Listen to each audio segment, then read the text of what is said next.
A prime example of why the first rule of IT is CYA and document everything by user sped 813.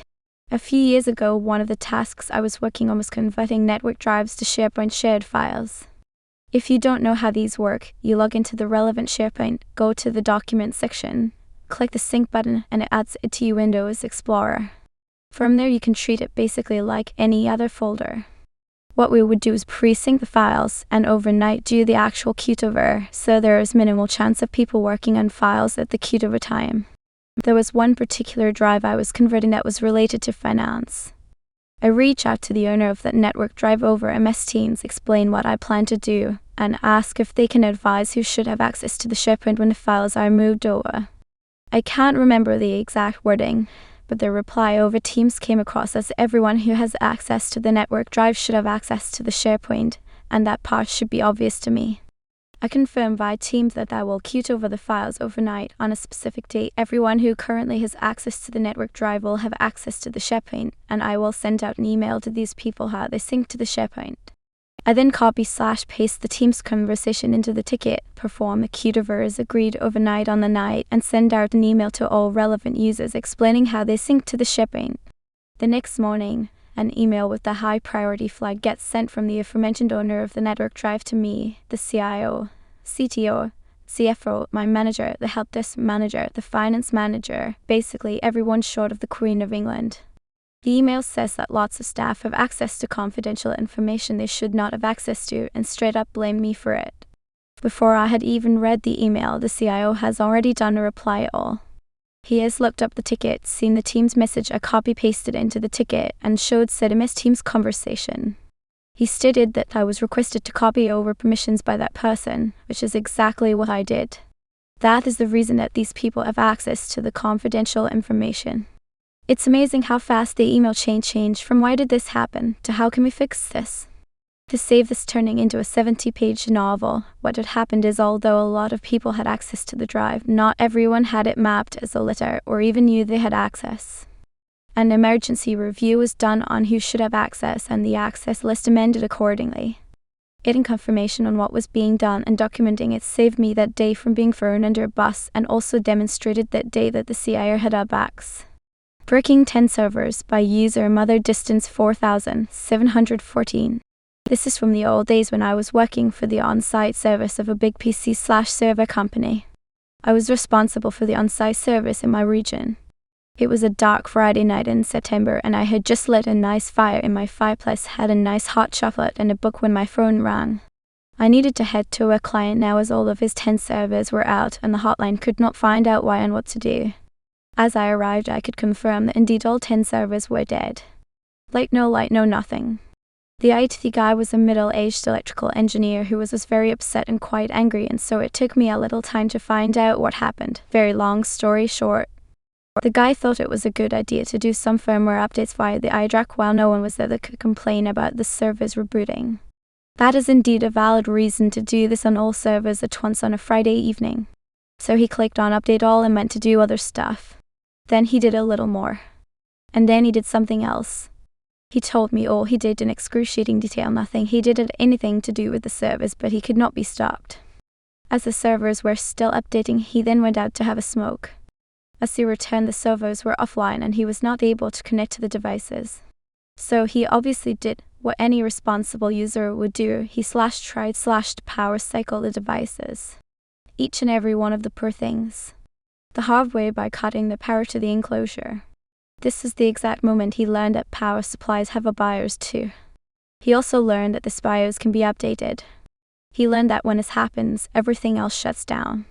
He learned that an update on a PSU is a very slow thing. And he learned that cutting the power to a PSU that is updating instantly kills the poor little thing. Well, I ordered 20 new PSUs. Installing them revived all servers. Don't complain your issue isn't fixed if you don't ask for it to be fixed by user HungryCheek 3994. This story takes place a few years ago, I want to say 2018-2019-ish. Anyway, we had this user at work. She was the oldest employee there and we used to joke that they built the walls around her because she literally saw the construction begin.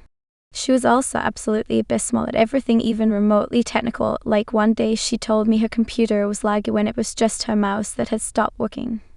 A new mouse and the computer wasn't lagging anymore. So one day she calls me, saying that the fax machine didn't work and she needed it because a lot of important people use fax to send us information. Again, this was in 2018 minus 2019, so sure lady, whatever you say.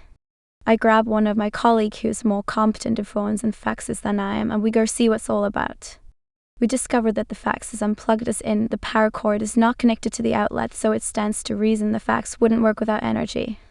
We plug it back in, and when the fax comes back to life, it starts making a lot of unusual noise, ink along the lines of annoying beeps and such. Hearing that, the user exclaimed, "Oh yes, I remember, I unplugged the fax last month before I went on holidays because it was making so much noise." So you're telling us the fax hasn't been working properly for more than a month and you didn't notify tech support because why exactly? We ended up solving the issue and the user got a little warning to call tech support if she had trouble with her equipment and not unplug them by her own volition. Sometimes I have to actively remind myself that I actually like my job. The golden rule of IT, cover your assets. Reading a prime example of why the first rule of IT is CYA and document everything made me recall an incident a few years ago where CYA became key. This was around 2012. I worked for what would become an MSP, handling IT for a growing org since the mid-2000s without a contract, as this predated the modern MSP concept. This would matter later. The CFO, Brett fake name, started off as an accountant but shoehorned his way up to becoming CFO and inserted himself into IT, despite knowing nothing about tech. We've all heard this before. The CEO, in contrast, was approachable and level-headed. IT progress was slow but functional. Most of the time we worked okay together, things just took time to get done.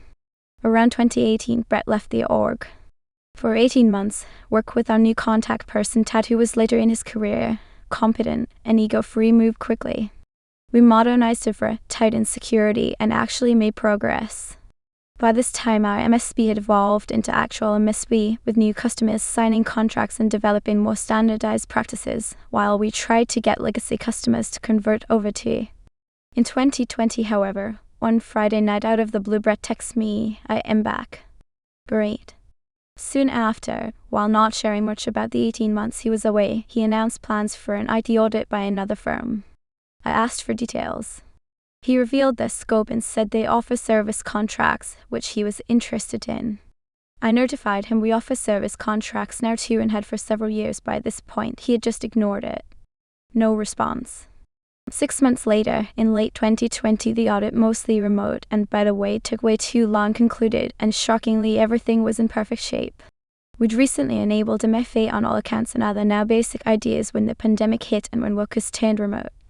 Turns out the auditors were just another MSP hoping to steal the account. Brett forwarded the quote to me and the CEO, asking for approval. Again, I reminded him we also offer contracts. His response? "Well, why didn't you tell me before?" I attached the email proving I had. The CEO reprimanded him, but not much else happened. Brett, naturally, stayed on, never apologized, and wasted everyone's time and money. The other MSP's auditors were frustrated at the wasted time and wild goose chase. Moral of the story? Document everything in IT. Also, perhaps more importantly, don't overlook the natural leaders within an org like Tad who can be real assets to the organization and to the MSP. How and not printing printer turned into a mess to reset a password by user hunter fix it. I'm not formal ID. I work mostly with seniors doing small stuff like installing a printer or teaching them how to use a tablet. I was in the building for the memorial of a customer that I had grown quite close to. Another story I'll link at the end. I was helping the daughter of the customer/friend with setting up for the memorial. The lady she was staying with said she was having trouble with her printer and wanted to hire me. I agreed and made arrangements to do the work. She says that it simply won't print. In my mind, I'm already running through the obvious things: plugged in, turned on, connected to the computer, drivers installed. When I get there, I discover it's a Mac. I'm much more a PC guy, but with the help of Google, I know enough about Macs to navigate to what I need. The obvious all checks out, even the drivers are installed. I check connected devices and the printer shows up. I try to print a test page, I get an error about a paper jam. I check it all out and no jam. So I try again, this time nothing, no errors, no status. Nothing happens on the printer. I check the queue and nothing. So I download the drivers and prepare to reinstall. The system wants a password. She doesn't know it. It was her husband's computer, and he had passed away. She had a page of notes he had made, and I tried all the passwords there and nothing. I Google how to reset the password and reboot into recovery mode. It wants the old password to reset. We try again and are getting nowhere. It turns out there are 3 users listed, him, her, and admin. The problem is that Apple account ID is linked to his email address. He was a retired professor at the local university, and the university had gotten rid of all the retirees' accounts about a year ago. So we couldn't access the email. So I've hit the limit of my knowledge and don't want to waste her time spinning wheels going nowhere. So I decided it was time to talk to the experts. I called Apple support and was surprised. I didn't have to navigate through phone menu hell. I didn't have to speak to someone who was just going off a script but had no idea. I got a real person within 2 minutes, and she was very knowledgeable. Turns out the macOS version dates back to 2017. She said that's going to make it more time consuming. So we go through a whole bunch of don't have access to this account, and we're currently waiting for them to send her a new password. At which time I can finally get back to that troublesome printer. After some much needed updates, of course. The things I do for $30/HR. Luckily I love it, and I meet some really interesting people along the way. TL, doctor, a printer not working turns into trying to change the password and waiting a week for the new password. As promised, here's a link to my other story about a sweet old lady that became a friend. Their charge?